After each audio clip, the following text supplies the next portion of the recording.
वाय ओम नमो भगवते वासुदेवाय ओम नमो भगवते वासुदेवाय ओम अज्ञानातिविरान्धस्य ज्ञानाञ्जलशलाकया चक्षुरुन्मिलितं येन तस्मै श्रीगुरवे नमः।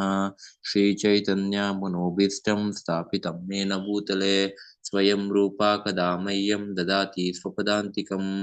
वन्देऽहं श्रीगुरुं श्रीयुतपदकमलं श्रीगुरुं वैष्णवांश्च श्रीरूपं साग्रजातं सगण रघुनाथं तं जीवं साद्वैतं सावधूतं परिजनसहितं श्रीकृष्णचैतन्यदेवं श्रीराधाकृष्ण पादान् सगणललिता श्रीविशाखान्वितांश्च। हे कृष्णा करुणा सिन्धु दीनबन्धु जगत्पते गोपेश गोपिकान्ता राधाकान्ता नमोऽस्तुते। सप्तकाञ्चन गौराङ्गे राधे वृन्दावनेश्वरी वृषभानुसुते देवी प्रणमामि हरिप्रिये। वाञ्छाकल्पतरुभ्यश्च कृपा सिन्धुदेव च पतितानं पावनेभ्यो वैष्णवेभ्यो नमो नमः। नमो ओं विष्णुपादाय कृष्णप्रेष्ठाय भूतले श्रीमते भक्तिवेदान्त स्वामिनिति नामिने। नमस्ते सारस्वते देवी गौरवाणी प्रचारणे निर्विशेषा शून्यवादी तारिणे। जय श्री कृष्ण चैतन्य प्रभु नित्यानंद श्री अद्वैत गदाधर श्रीवासादि गौर भक्तवृंद। हरे कृष्ण कृष्ण कृष्ण हरे हरे हरे राम राम राम हरे हरे। हरे कृष्ण कृष्ण कृष्ण हरे हरे हरे राम राम राम हरे हरे। हरे कृष्ण कृष्ण कृष्ण हरे हरे हरे राम राम हरे हरे। हरि बोल। जय Shri Prabhupada. Thank you so much, Prabhu. Okay, I'll continue from this part. Jai Shri Prabhupada.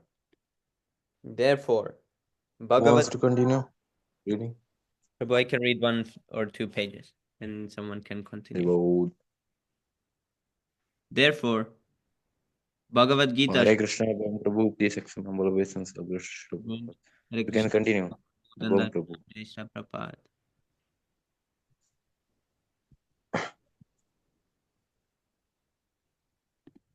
If not, I can continue for 1 page.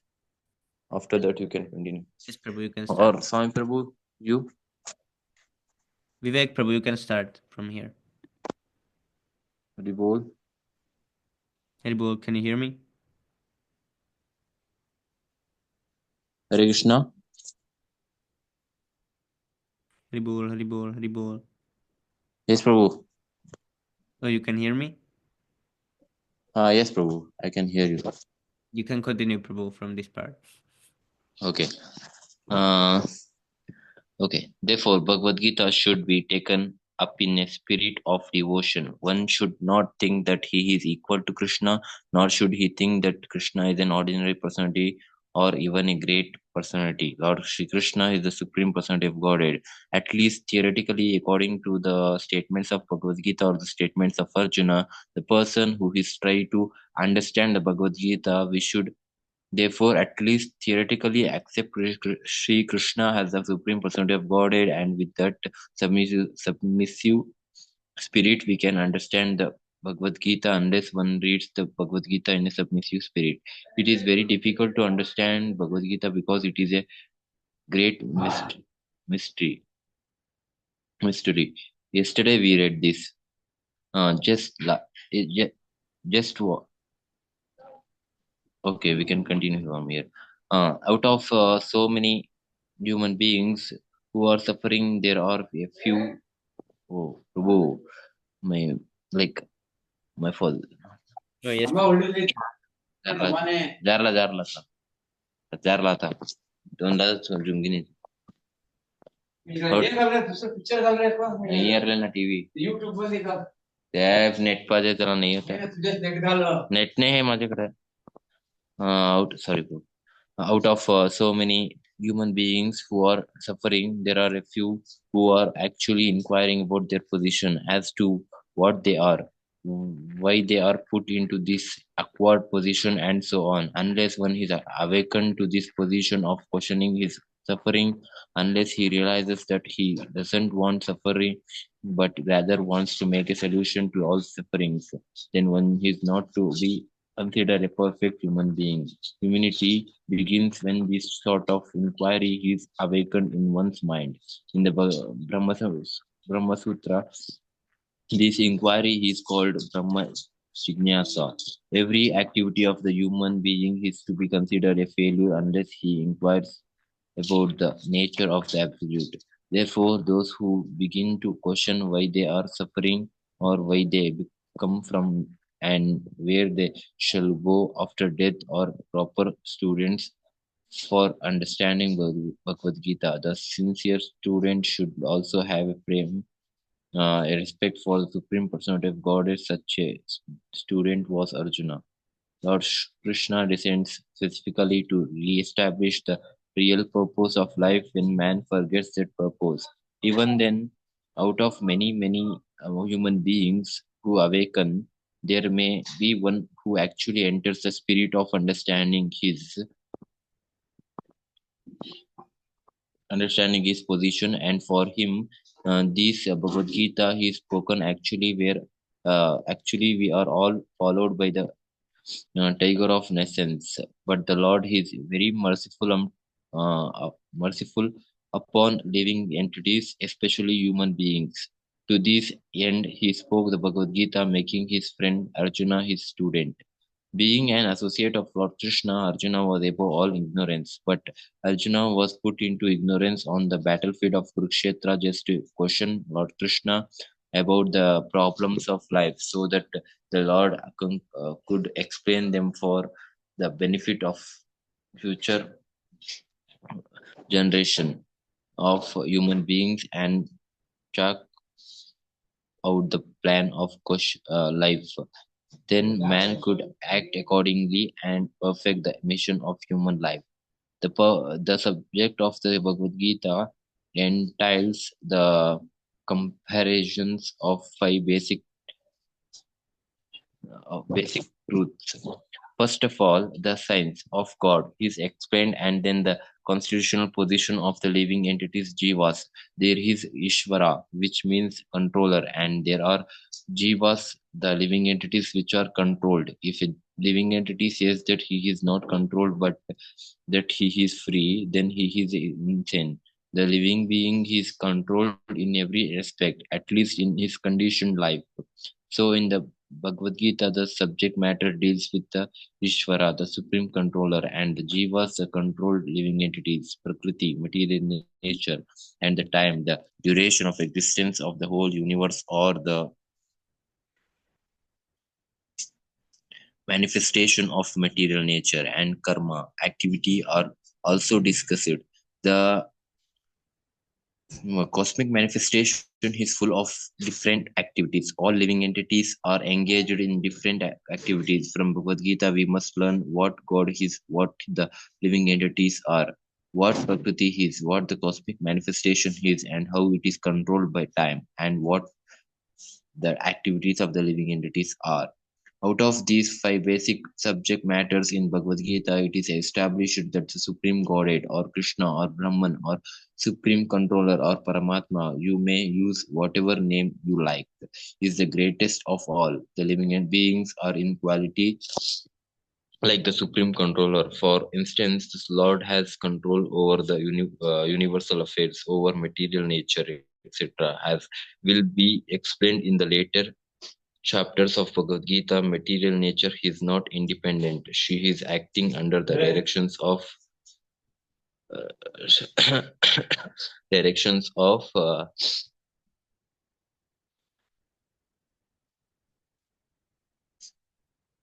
scroll through.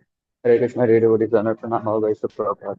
Thank you so much, Anand Bro, for hosting the session. It's okay, I want to read next. Nishta Prabhupada. Continue, Prabhu. No, I was saying I can read after you, Prabhu, after you're done. I mean, No, not right Prabhu, now, I mean, after you're done, Prabhu. Okay, I will finish this paragraph and I will give you. Yeah, read as much as you want, Prabhu. I didn't mean like that. I mean, like after your turn is over, whenever you're done, if No, no, Prabhu. it's okay, I can continue. That's how I mean. Okay. She is acting under the directions of the Supreme Lord. As Lord Krishna says, Prakriti is working under my direction. When we see wonderful things happening in the cosmic nature, we should know that behind this cosmic manifestation there is a controller. Nothing could be manifested without being controlled. It is childish not to consider the controller. For instance, a child may think that an automobile is quite wonderful to be able to run without a horse or other animal pulling it, but a sane man knows the nature of the automobile's engineering arrangement. He always knows that behind the machinery there is a man, a driver. Similarly, the Supreme Lord is a driver under whose direction everything is working. Now, the jivas or the living entities have been accepted by the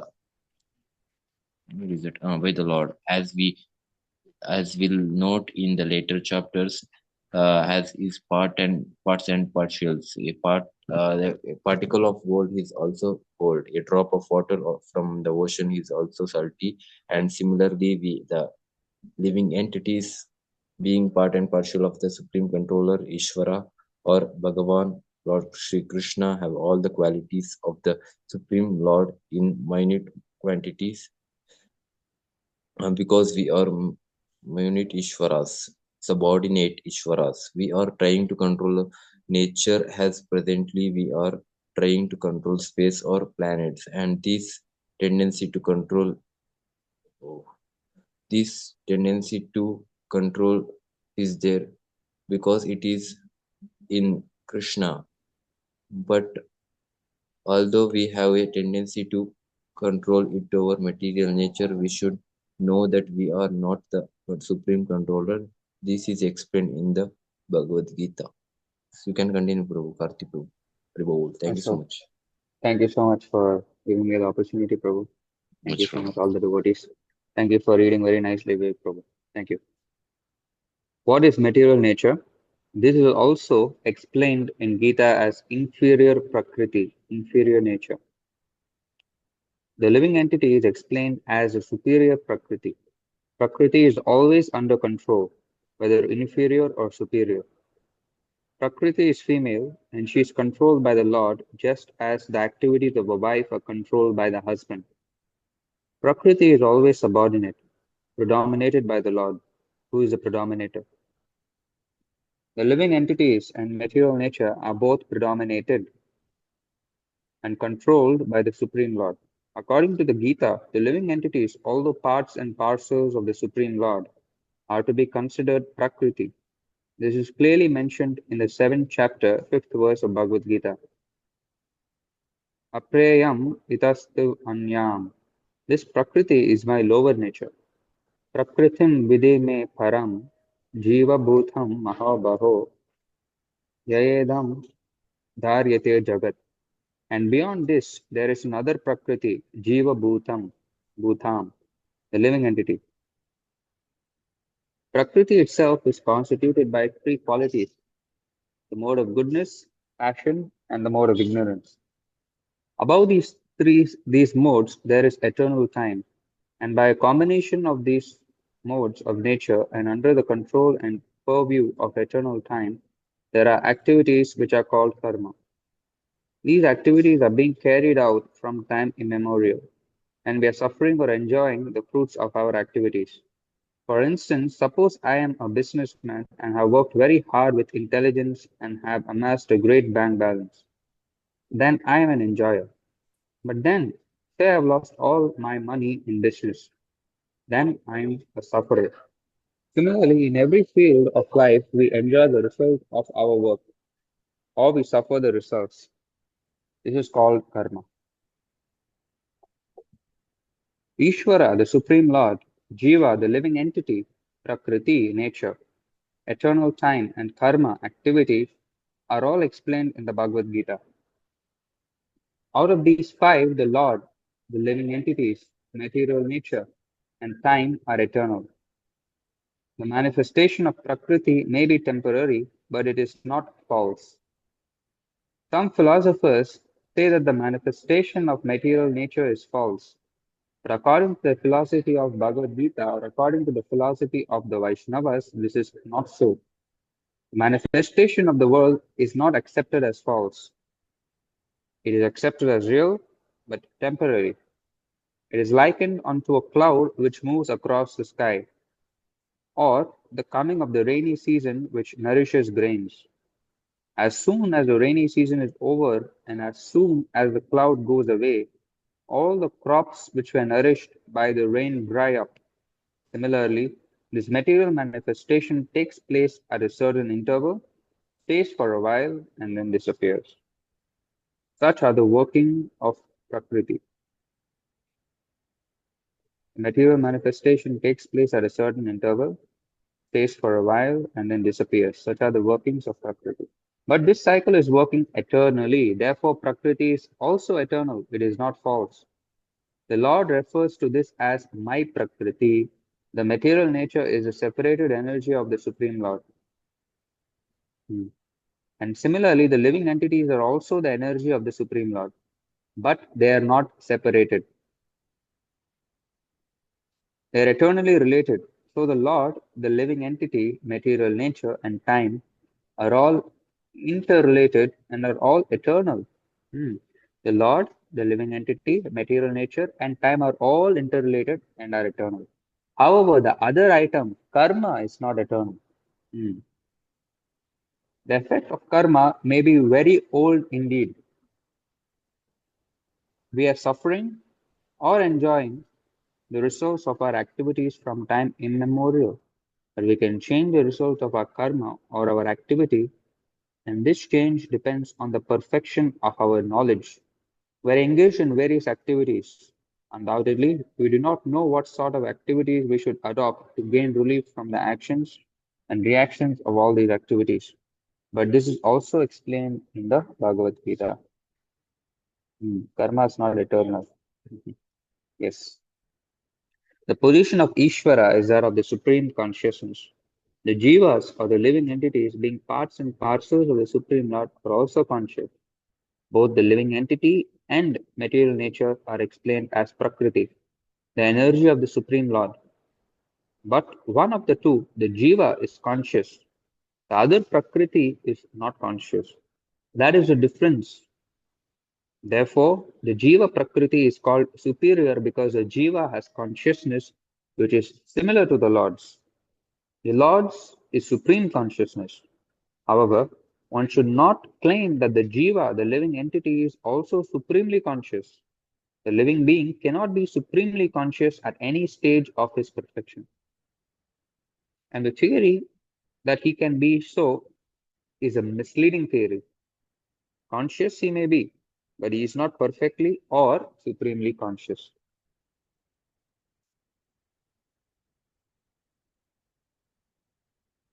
The distinction between the jiva and the Ishvara will be explained in the 13th chapter of the Bhagavad Gita.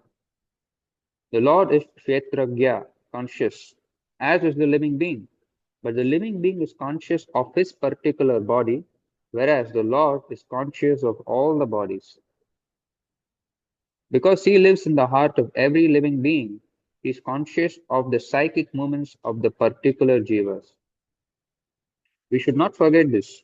It is also explained that the Paramatma, the Supreme Personality of Godhead, is living in everyone's heart as Ishvara, as the controller, and that he is giving directions for the living entity to act as he desires. The living entity forgets what to do. First of all, he makes a determination to act in a certain way. Then he is entangled in the acts and the reactions of his own karma. After giving up one type of body, he enters another type of body as we put on and take off old clothes. As the soul thus migrates, he suffers the actions and reactions of his past activities. These activities can be changed when the living entity is in the mode of goodness, insanity. These activities can be changed when the living being is in the mode of goodness, insanity, and understands what sort of activities he should adopt. If he does so, then all the actions and reactions of his past activities can be changed. Hmm. The thing is, these activities can be changed. Basically, whatever karma, all of this nonsense we are going through, all of this can be changed, provided the living being is in the mode of goodness, insanity, and understands what sort of activities he should adopt. If he does so, then all the actions and reactions of his past activities can be changed. But to come to the mode of goodness, as Gopal Prabhu always says, the morning program is the most essential. If one does not attend the morning program, then in other words, he has to continue suffering the cycle of his own karma because he cannot come to the mode of goodness. And in his exact words, we can kiss our spiritual life goodbye. Haribol. Goodbye. Exactly, we can kiss our spiritual life goodbye. I remember when he first said this, I was like, oh my god, this is too strong. Hare Krishna Luvesh Prabhu, Dandat Pranam, Jai Shri Hare Prabhupada. Krishna, Luvesh Prabhu, please accept my oblation. It says all glory to Srila Prabhupada. All glories to Srila Prabhupada. Hare Krishna, dear devotees, please accept my most humble obeisances. All glories to Srila Prabhupada. Yeah. And this is also one of the common symptoms one sees when devotees get married. Once they get married, they stop attending the morning session very consistently or they come very late. You know, Sri Gopal Prabhu also said that once you get married, then your wife will say, Prabhu, why are you going to the temple all the time? Stay sometime with me also. He was saying, I was watching this lecture, Srimad Bhagavatam 5.5.8. So this is what he was saying, that once you get married, then no chance, because the wife is again pulling you back, He's like, no, don't go to the temple, stay with me. And then Mangalarti, they don't wake up, you see. And he was saying that when they are brahmachari, when the devotees are brahmachari at 2 o'clock, 1 o'clock, they all wake up. But once they get married, it's lost. So he was saying that dangers of marriage life, and then they don't come morning session, all the bad qualities come, then envy starts to come up, pride starts to increase. Then they offend devotees and fall away. Yeah, this is one more very, very scary thing, which we all must keep in mind. So if one is thinking of getting married, please think of this. Okay. Anyway, sorry for the digression. Anyway, all right. If he does so, then all the actions and reactions of his past activities can be changed. Hare Krishna, Jai Prabhu, then Krishna, Jai Dandat Prabhupada. Prabhu, Dandat Pranam, Jai Shri Prabhupada. Dandavat Pranam, Jai All Prabhu. dear devotees, Nandan Pranam, Jai Shri Prabhupada. Thank you, Prabhu, for Humble the obeisance to Srila Prabhupada. All right. Ishvara Jiva just give me 10 seconds, bro. I'll just give my attendance. I'm so sorry for this. Just give me 10 seconds. I'll come back to read. So sorry. Okay, Lebang Prabhu, you can count the seconds.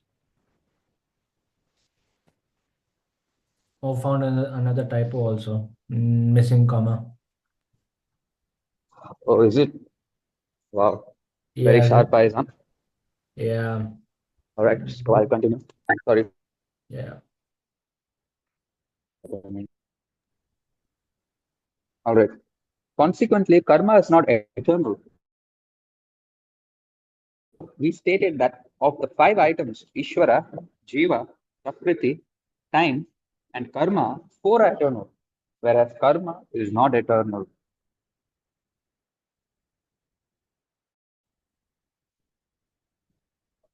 All right. Okay. The Supreme Ishvara is similar to the living entity in this way. Both the consciousness of the Lord and that of the living entity are transcendental. It is not that the consciousness is generated by the association of matter. This is a mistaken idea. The theory that consciousness develops under a certain circumstance of material combination is not accepted in the Bhagavad Gita. Consciousness may be pervertedly reflected by the covering of material circumstances, just as light reflected through the colored glass may appear to be a certain color. But the consciousness of the Lord is not materially affected. Lord Krishna says, Maya Dakshena Prakriti. When he descends into the material universe, his consciousness is not materially affected. If he were so affected, he would be unfit to speak on transcendental matters as he does in the Bhagavad Gita. One cannot say anything about the transcendental world without being free from materially contaminated consciousness. So the Lord is not materially contaminated. Our consciousness at the present moment is our consciousness at the present moment, however, is materially contaminated. The Bhagavad Gita teaches us that we have to purify this materially contaminated consciousness. In pure consciousness, our actions will be dovetailed to the will of Ishvara, and that will make us happy. It is not that we have to cease all activities. Rather, Prabhu, you can scroll now. Our activities are to be purified, and purified activities are called bhakti. Activities in bhakti appear to be like ordinary activities, but they are not contaminated. An ignorant person may see that a devotee is acting or working like an ordinary man. But such a person with a poor fund of knowledge does not know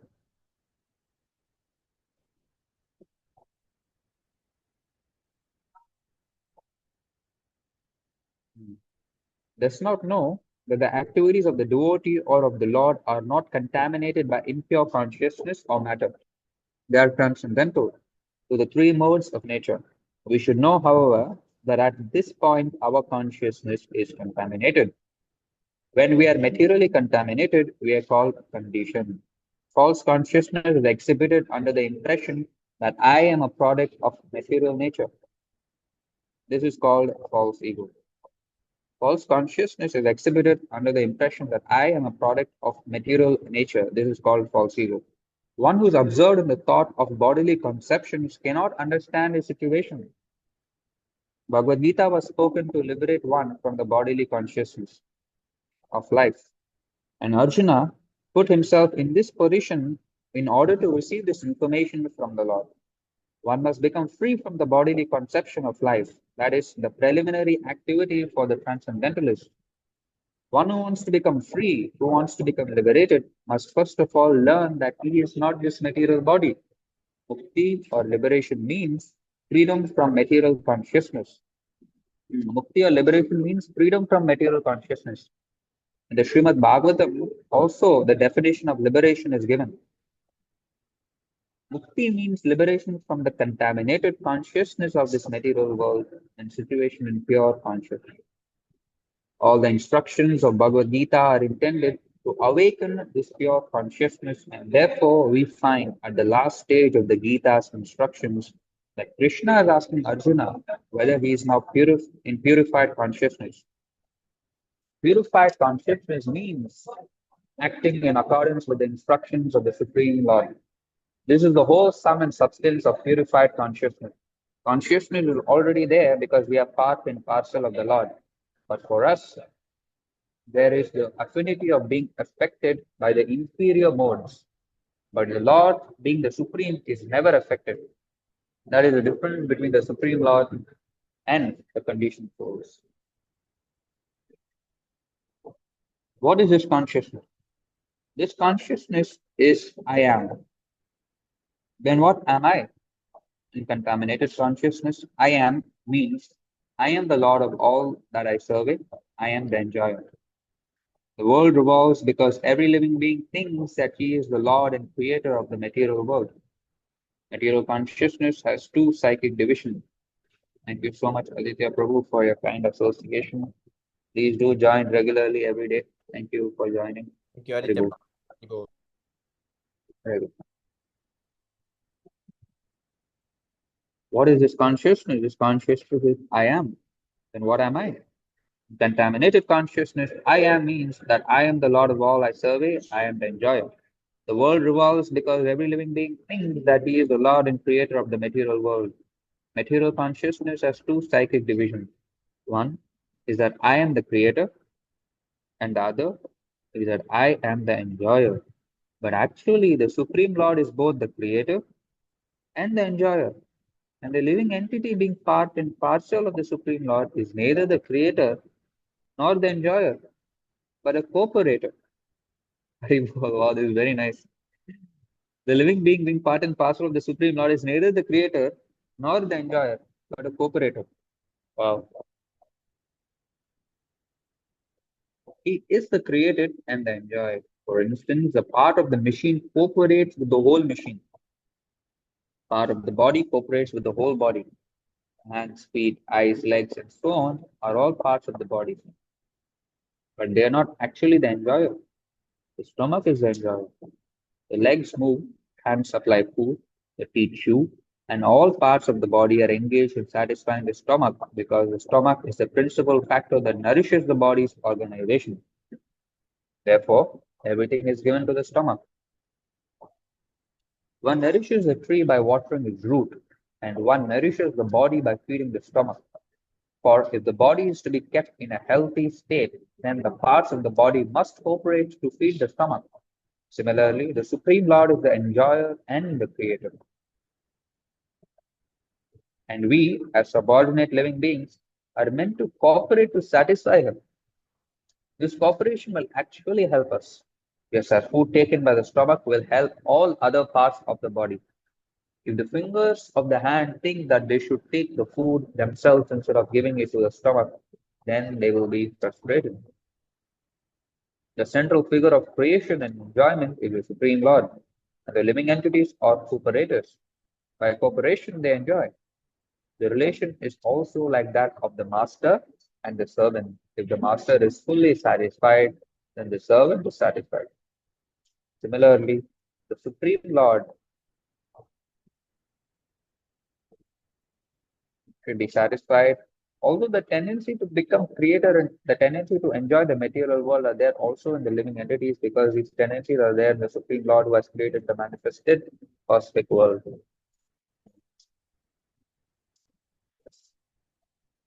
We shall find, therefore, in this Bhagavad Gita that the complete whole is comprised of the Supreme Controller, the controlled living entities, the cosmic manifestation, the eternal time, and karma or activities, and all of these are explained in this text.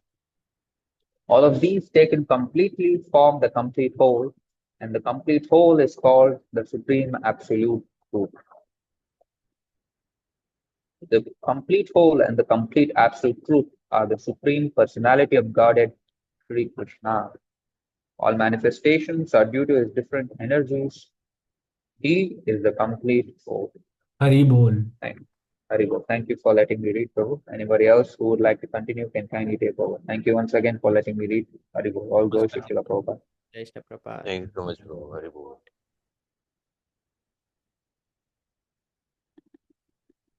I mean, we all must actually understand this. When one actually comes to realize that he is not the enjoyer nor is he the creator, he realizes this, then he'll no longer want to be in material life, try to kind of, stay away from the devotees or stay away from the temple and do all this. Then he just wants to go to the temple and serve there. Of course, I am also not realizing this matter, but by the mercy of the Lord, I also hope to come into this realization completely that this material world is not a good place and I'm not here to enjoy it because I cannot enjoy it. So it's very, very important. Yeah.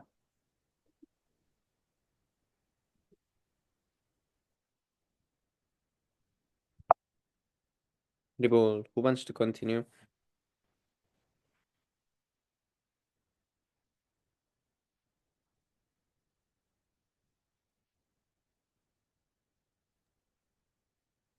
If no one is going to volunteer, I can continue. Yes, Prabhu. Just give me 10 seconds. Okay, Haribol.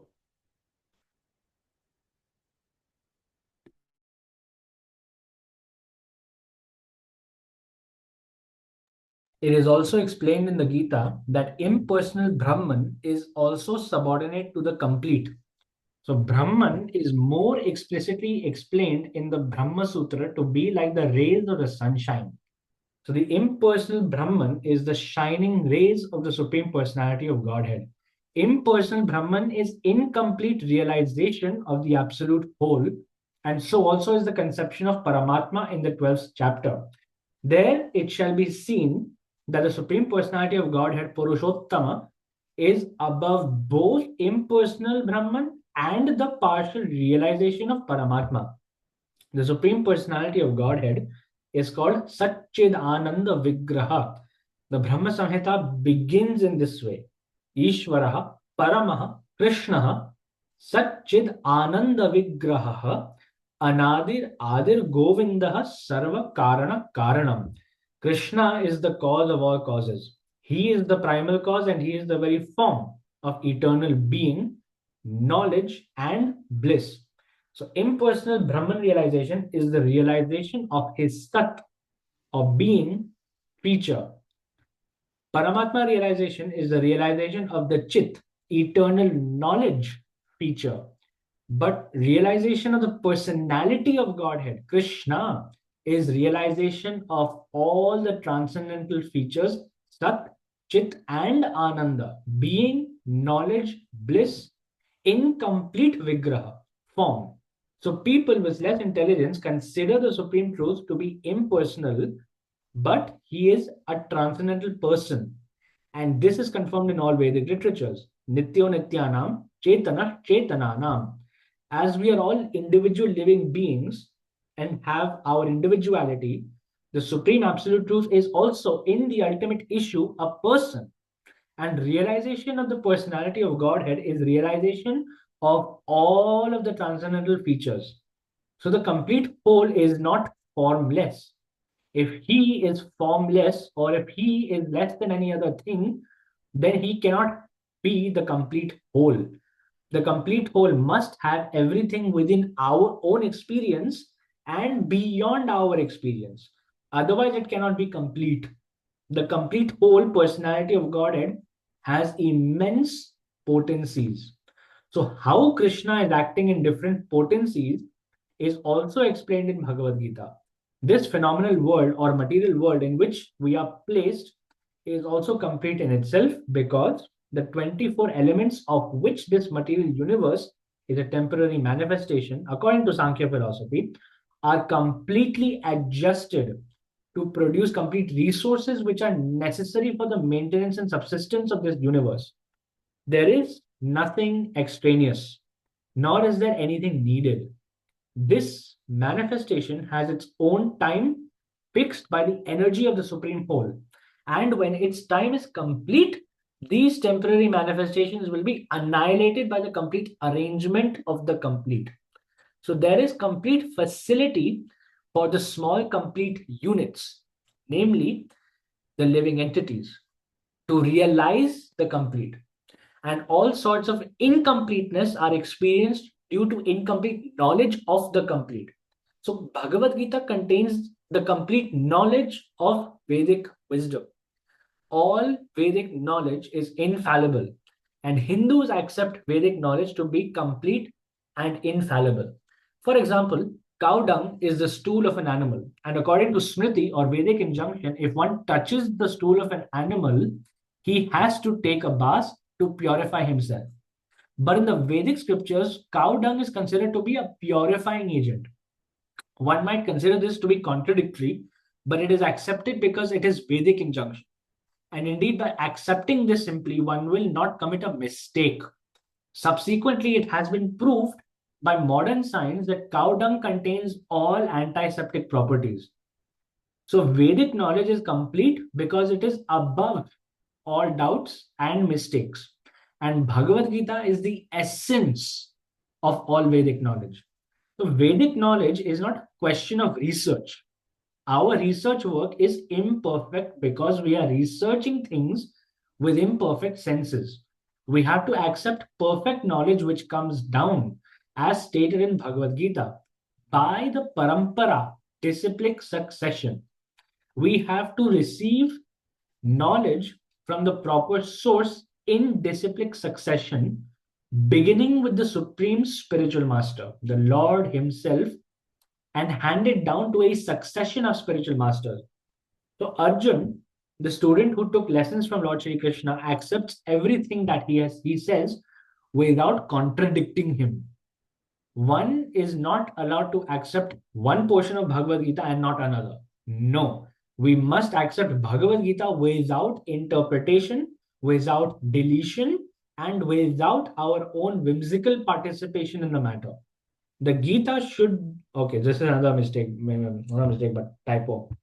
So the Gita should be taken as the most perfect presentation of Vedic knowledge.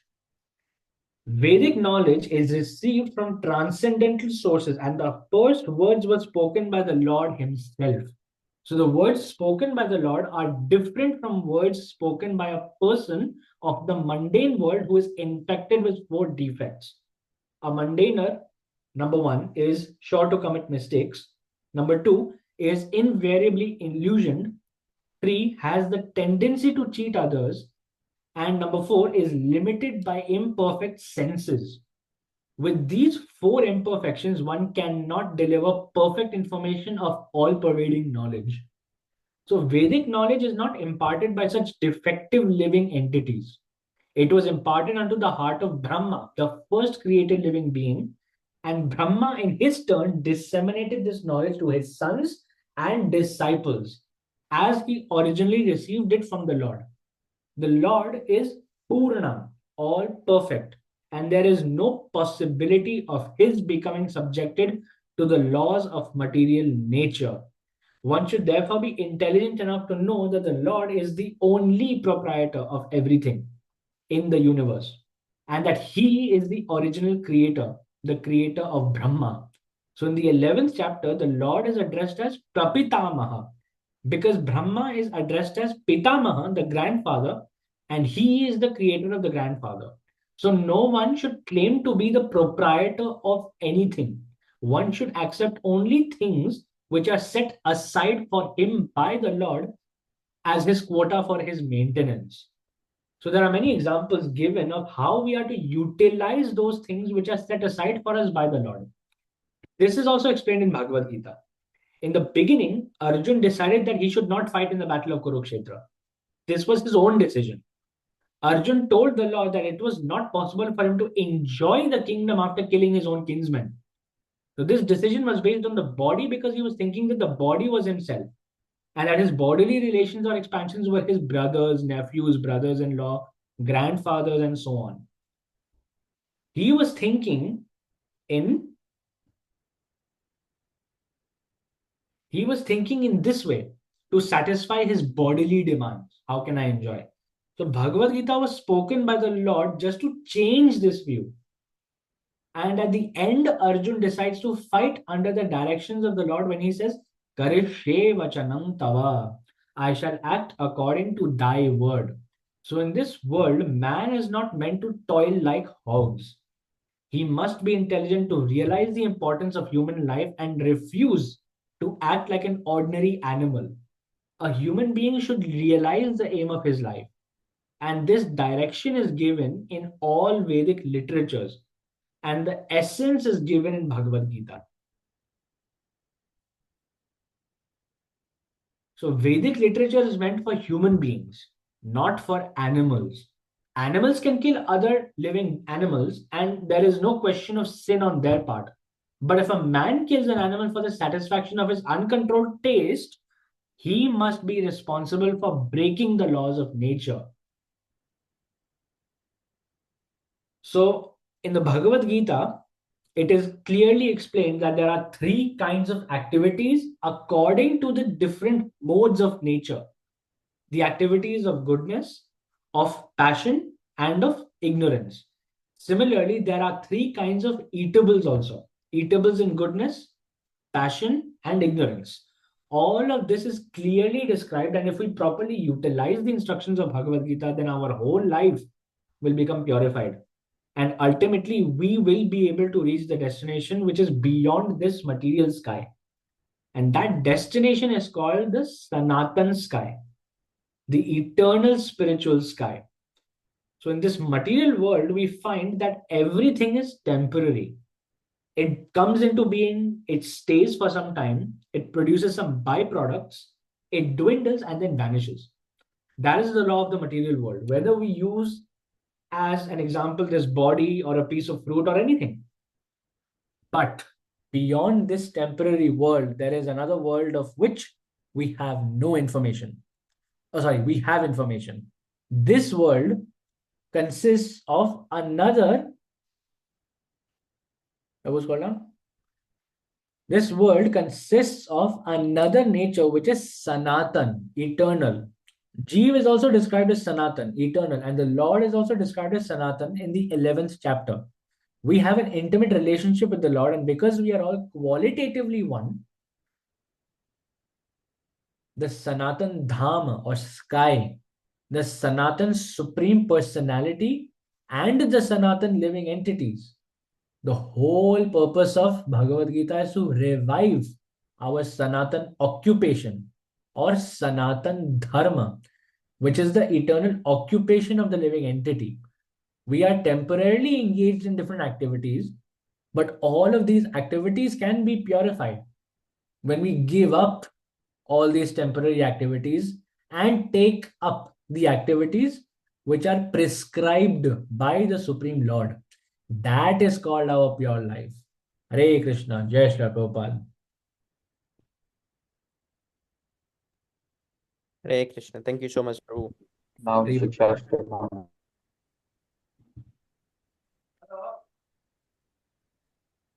So tomorrow we can finish the introduction. Yeah, it's good that we read the introduction quite slow, you know. Then only we'll understand actually. The introduction is very deep. If we can read it one more time also. It's very, very heavy of the Bhagavad Gita This is mandatory, Prabhu. about now the car. Yeah, it's mandatory. It's like the most important part before you begin the Bhagavad Gita. I mean, once you started reading, I mean, yeah, it's very, very important. If one reads it like one more time also, it's good. So it's good that we This read it very, very introduction, slow, you know. yeah, this introduction is so good that Prabhupada authorized an entire book just based on this introduction only. Yeah, exactly. And those books go very well, you know. The smaller ones in India, yeah, we sell them very nicely. The smaller ones in India, they go nicely, by the way.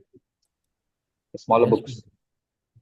yes, Prabhu. All glories to Shri Prabhupada. Like Sure. all glories to Srila Prabhupada. So Prabhupada here says about karma, Ishvara, Jiva, Prakriti, and time, where karma is not eternal and it can be changed provided you develop purified consciousness by the association of devotees, and Ishvara, Jiva, Prakriti, and time are eternal.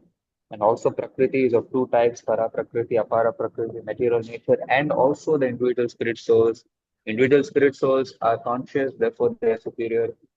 The other ones inferior because they are separated energies of the Lord, and they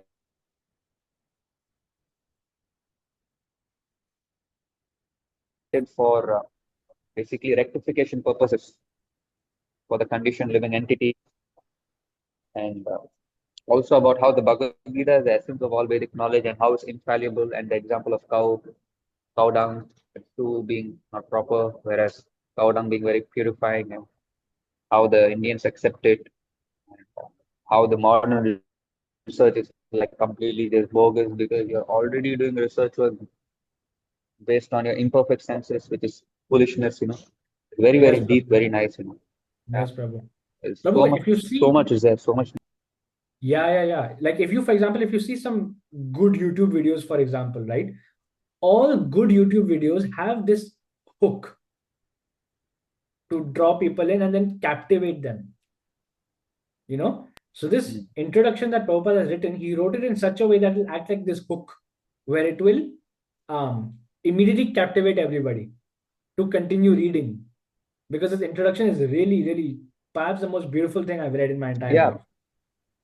because it's very deep, at the same time understandable, Yes, Prabhu. you know, like the Brahman, Paramatma, Bhagavan, you know, it's a very, very deep subject matter. And how Prabhupada explained it so simply, you know, Haribol. very, unless one is, oh wow, it's all going to Prabhupada, you know, how he has made conditioned souls in Kali Yuga come to understand this matter. Yes, Not Prabhu. it's not a cheap matter, you know, unless one is in Prabhupada level, nobody can do it. That is why all these ISKCON gurus, they have their own books, like Radhanath Swami has his own book, Indradunya Swami has his own book, this Swami, that one. But none of their books are of any use because they don't have the potency that Srila Prabhupada has No because of their potency. disobeying Prabhupada. Yeah. So, yeah, that's a fact. Very beautiful introduction.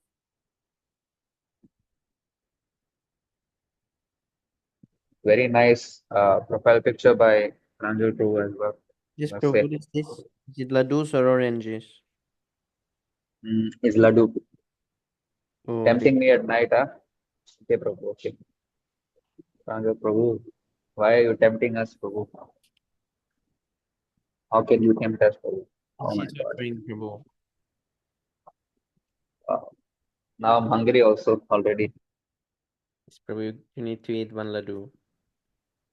Yes, Prabhu. So I'll begin the Shikshastram. Seto Darpanamarjanam Bhava Maha भावाभिनिर्वापनम् श्रेयकैरवचन्द्रिका वितरणम् विद्यावादुजीवनम् आनन्दम् बुद्धिवर्धनम् प्रतिपदम् पूर्णामृतास्वादनम् सर्वात्मा स्नपनम् परम् विजयते श्रीकृष्णसङ्कीर्तनम्।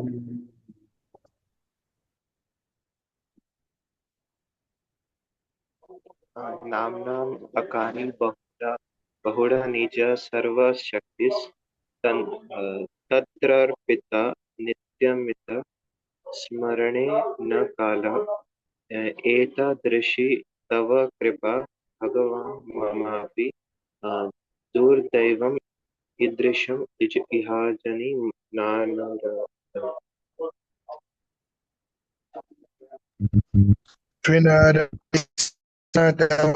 सहिष्णुना कीर्तन हरि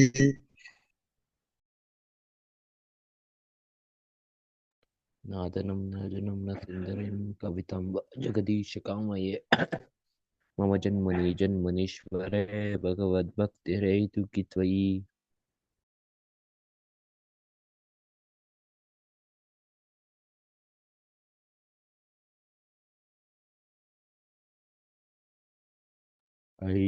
नन्दात्तनुजकिङ्करं पतितं मां विश्ववेम्बवाम्बुधौ कृपया तव पादपङ्कजा स्थितधूलिशदशं विचिन्तय।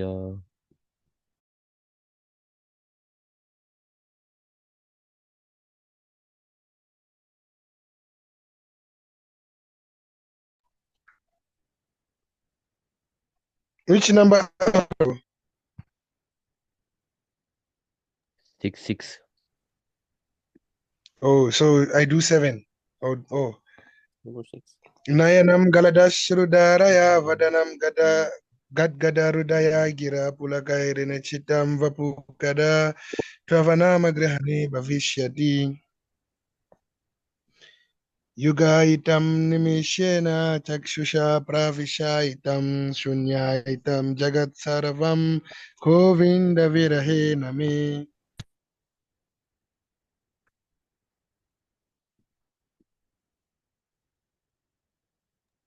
आश्लिष्य वा पदं रतमुक्तिनस्तु माम् अद्रष्टम् अजरक्षाम् कर्महतं करोति वा यथा तथा वा विधाति नं ततो मत्कारणतस्तु स एव नापरः।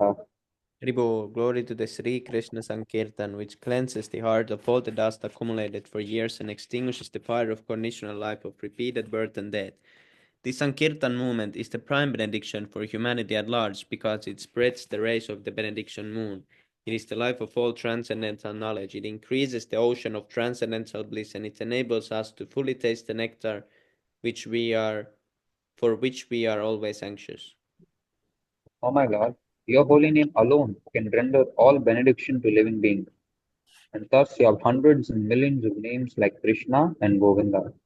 In these transcendental names, you have invested all your transcendental energies. There are not even hard and fast rules for chanting these names. O my Lord, out of kindness, you have enabled us to easily approach you by your holy names. But I am so unfortunate that I have no attraction for them.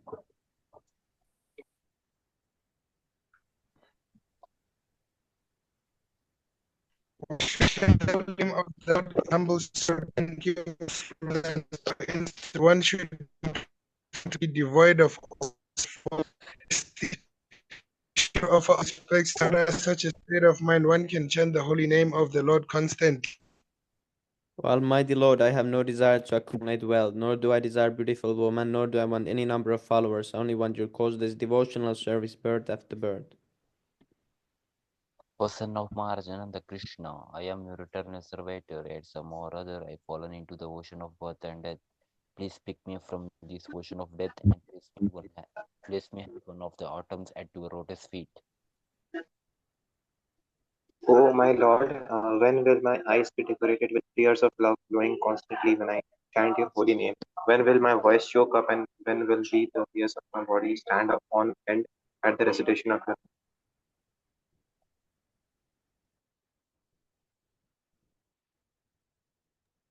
O Govinda, feeling your separations, I am considering a moment to be like 12 years or more.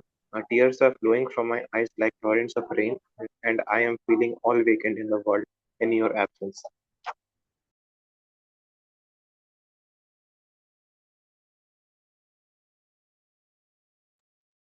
I know no one but Krishna has my Lord, and he shall remain so even if he handles me roughly by his embrace or makes me broken-hearted by not being present before me, he is completely free to do anything and everything, for he is always my worshipful Lord unconditionally.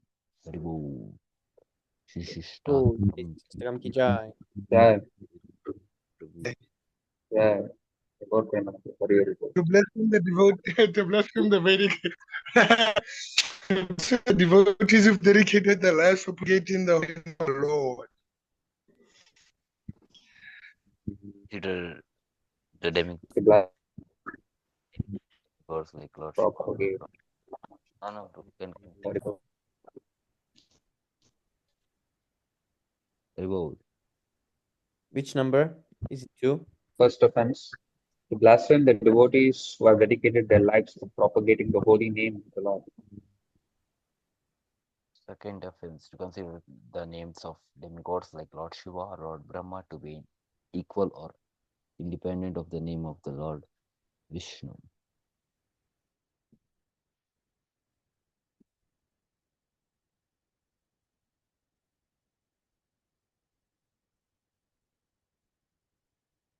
To disobey the orders of the spiritual master and considering him as an ordinary person.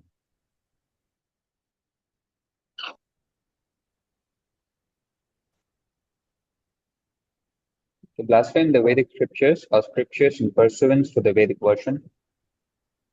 To consider the To glory of consider Krishna to be an imagination.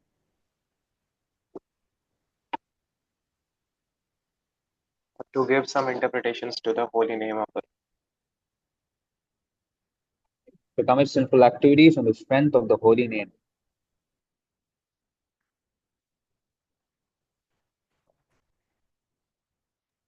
To consider the chanting of Hare Krishna as one of the auspicious ritualistic activities which are offered in the Vedas as fruitive activities, Karmakanda.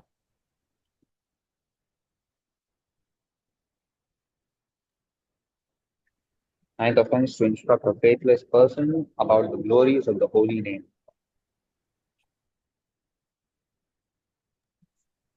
Tenth offense, to not have complete faith in the chanting of the holy name and to maintain material attachments even after understanding so many instructions on this matter. It is also an offense to be inattentive while chanting. Every devotee who claims to be a Vaishnava must guard against these offenses in order to quickly achieve the desired success of Krishna Prema. जय राधे वंशा कल्पद्रुभश्च कृपा सिन्धुभ्यो च पतितानां पावनेभ्यो वैष्णवेभ्यो नमो नमः Namo Namaha. Ananda Gaudiya Vaishnava ki jai. Shri Prabhupada ki jai. जय जय Hari Bol. हरि हरि बोल Thank you so much, Prabhu, again for this thank you Vedic so